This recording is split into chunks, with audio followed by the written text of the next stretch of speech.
This is absolutely epic. Tell me about it, because this is such a thrilling car just to look at, even standing still. Absolutely, yes. Well, this is a very, very special car actually, and we're very proud to have this within our stable. It's our jewel in the crown. It is a Ferrari 458 GT3, built by Michelotto, who are the works factory Ferrari tuners, as you probably know. There are only a very few of these cars built. They're built specifically to order. We had the first, if not certainly one of the first couple of cars in the UK. There's only 3 cars in the UK at the moment. It is an awesome car. We took delivery of it in Monza about 3 weeks ago now, and even me, and I'm pretty cynical on these things, you know, I've seen a lot of Ferraris now, a lot of race cars. One can imagine. But I was blown away by the attention to detail and the quality of this car. Are they road legal, or is it a track-only car? No, this is a track-only car. It's purely developed as a GT3 homologated car to run in race series.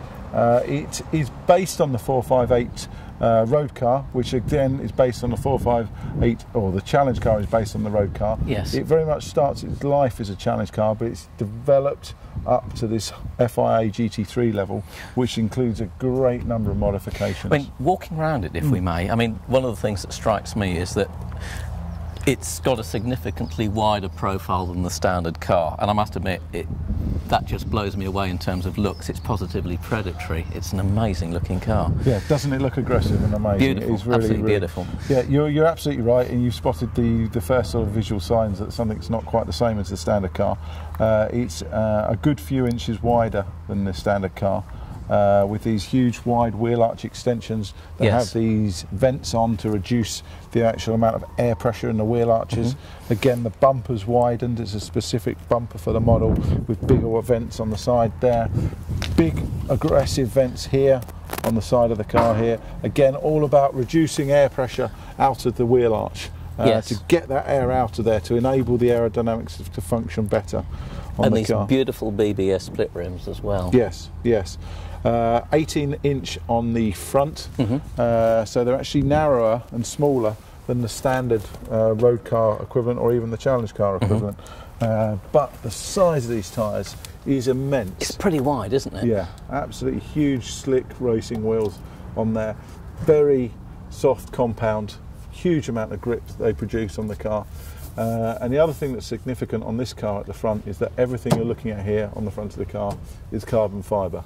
Yes, and looking at it, it's just the attention to detail, the way it's put together. It's so impressive, it really is. Brake system itself looks pretty impressive. If I'm not mistaken, that's a Brembo setup. Yes, that's correct. It's a Brembo racing setup, very much in the similar vein that to the GT3s we were looking at earlier, albeit a later sort of version and a different sort of model.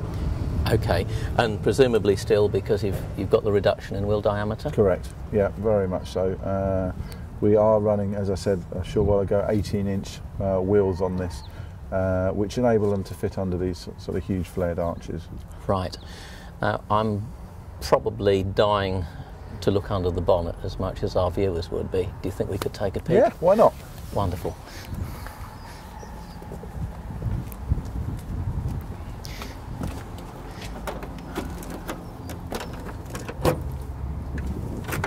If I could just come round and...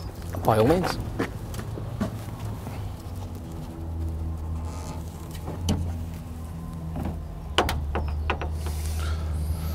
And the one thing that strikes me, it's so very, very much a race car, isn't it?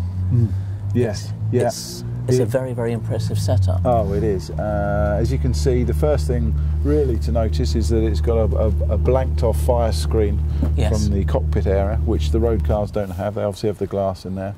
So this is a self-sufficient engine in the engine bay. It's, to be honest with you, very much based on the road car engine. There's not a huge amount of difference between this engine and your standard road car engine in terms of the actual design and build of the engine.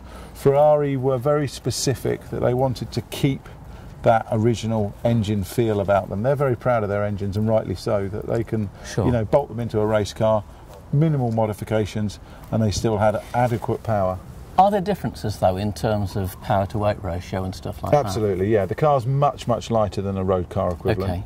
Okay. The carbon fibre bodywork on the front makes a huge amount of difference, and obviously a lot of the trim is removed, a lot of the excess fat, if you like, from the road car is taken away. Right. The other things that are significant about this car is that it's got a different gearbox system on it than you would find on your road car gear mechanism. The standard challenge car keeps the original dual clutch gearbox system, but the race GT3 equivalent actually has a Hewland racing gearbox, sequential race gearbox fitted on the back, which is a very light gearbox and a very efficient gearbox. Right. So the amount of power drain and loss through the transmission is minimal. The gear change speed is significant. It's very, very quick and very, very advanced. They still maintain the paddle shift system within the car, which is something that's very much cutting edge technology within a racing sequential box, but it's something Ferrari very much wanted to develop to keep the original feel about the car, so it had the paddle shift system. So this gearbox was developed specifically to operate with the GT3. I must admit, the standard system, the standard road system is incredibly impressive, so I can only marvel at what this must be like on the track. Oh, it is mind-blowing. The power and the precision of the gear changes is mind-blowing, and the blip on the down change and the electronics behind it, it's just cutting-edge technology. $1 million question in terms of reliability. I mean, obviously with a lot of the technology there's always the sort of trade-off that there's normally a reliability issue. What's your experience of that? Well, to be honest, the car is still very, very new. We have only had the car for 3 weeks now. They're only just starting to produce them. We ran this in a race this weekend. It was a 2-hour endurance race at Snetterton, and we finished first with the car and beat the rest of the field, which in fact the second place car was also one of our GT3 cars that we were looking at earlier. But we beat that second place car by 2 clear laps, so it shows the performance of the car, and the car ran impeccably throughout. I'm sure we'll have development issues because that's natural, that's normal with a race car of this type, but overall extremely impressed with it so far. Sounds as if you've got an awful lot to look forward to with this one. May we take a look inside? Absolutely. Superb. Suddenly I feel like I'm 10 years old again. I can't think of anywhere else I want to be than here right now. This is just so impressive. Yes, yeah, it certainly is. Well, this is the cockpit. This is where it all happens for the 458 GT3, and as you can see, it's quite a bit different than the challenge car we were looking at earlier. Yes, I mean the other thing I noticed from the standard car, where I'd have the little buttons for the indicators and the windscreen wipers, all of a sudden there's nothing there anymore. I've got a completely different array of buttons. What do they all do? Well, Ferrari are moving more and more to the sort of technology they use on their Formula 1 cars, whereby the controls are based directly on the steering wheel for the driver to be able to maintain these control on the steering wheel at all times. Right. And this not only goes for the 458 GT3, but also the 458 road cars, as you're obviously aware, no longer have the sort of stalk-based indicators and things as you'd expect on the older sort of models and other manufacturers. So the predominant controls that we need to operate the car are based here on the steering wheel. So everything is very functional. We have the obvious left and right, which is the indicators. Yes. So if the driver wants to put the right hand indicator on, he simply presses the right hand button and the indicator will stay on until he presses it again to cancel the indicator. He can even put the hazard lights on from here by pressing both the buttons together. The hazard lights will actually come on. Everything, gear change, the whole lot from the steering wheel. Exactly. And we've obviously got a lot more buttons on the dashboard than the challenge car. Yes. Some of the familiar ones that we were looking at earlier, the scroll button's still on here from earlier. Right. We also have the radio button on here from earlier and the pit button on here from earlier for the pit lane speed limiter. But some more buttons that we have got on here now include things such as the neutral button here. Now that's very much for the race gearbox. Yeah, because normally you'd just be flicking both the pedals together, wouldn't you? Yes, you would. But because it's a sequential race system, there's a little bit more complexity to the gearbox itself. Right. So the neutral is actually engaged through the button, and also when pulling away in the car, yes, to ensure that the car just can't accidentally be engaged into gear, the car has to be engaged using the paddle shift and using the gear selection neutral button. Understood. Does the box have a reverse, or is it forward It does only? have a reverse system. It is quite a complicated procedure to find reverse on the car. I can imagine. And involves selecting the correct gear mode, yep, using one of these switches here, and enabling the car to come down the gearbox, past neutral and into reverse. Right. Now, the reason it's quite a complex procedure is because the last thing you'd want to happen is obviously the driver being able to actuate and receive reverse gear whilst driving on the race circuit in a forward direction. I seem to recollect, was it Tiffany Dell did it to a Jaguar a long time ago, a 220, and famously selected reverse. So the story went. It would very much destroy the gearbox. I'm not familiar with the story, but there would not be much left of the gearbox. Maybe I better say no more. Yeah. And these buttons here, I'm guessing these are washer, wiper. I like the drink one. Yeah, absolutely. You can have your choice of flavoured drinks. Yeah, whatever you want. A choice of flavoured drinks. Wonderful. Anything non-alcoholic. Superb. And this presumably is a traction control system. Correct. This is unlike the Challenge car. This has an 8-stage or a 9-stage, sorry, apologies, traction control system. Okay. Which can be dialed in using the steering control there. Unfortunately, at the moment, that is non-active. The car is so new and so into its development stage that we haven't got the functional software to make that happen, but it is due online very, very shortly. Absolutely amazing. And these are more or less fairly straightforward. For the viewers, we've got an engine start. I'm guessing that's a kill button.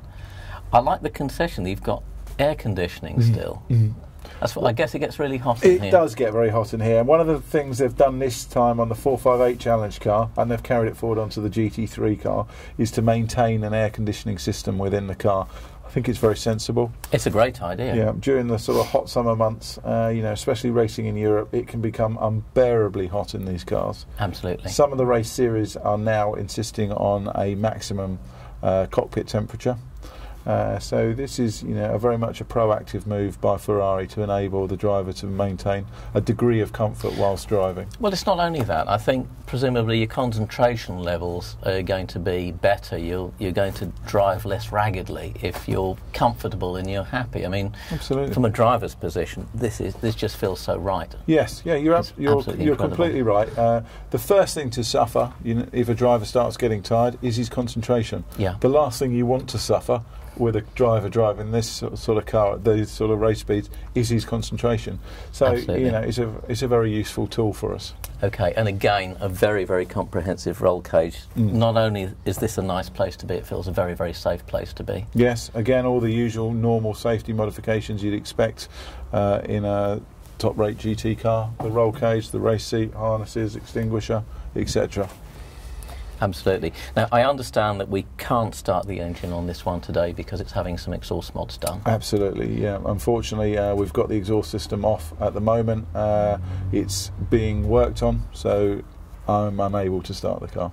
It gives us a very good initiative and incentive to come back and see you some other time, as I'm sure we're going to want to follow the fortunes of this car and Corsa as well, of course. Good. Well, you'd be more than welcome any time, and we'd love to see you down at the race circuit. Wonderful. And thank you so much for letting me sit in the hot seat. It's been an absolute privilege, and it's better than a facelift. It's taken years off me. Wonderful. Thank you. No problem.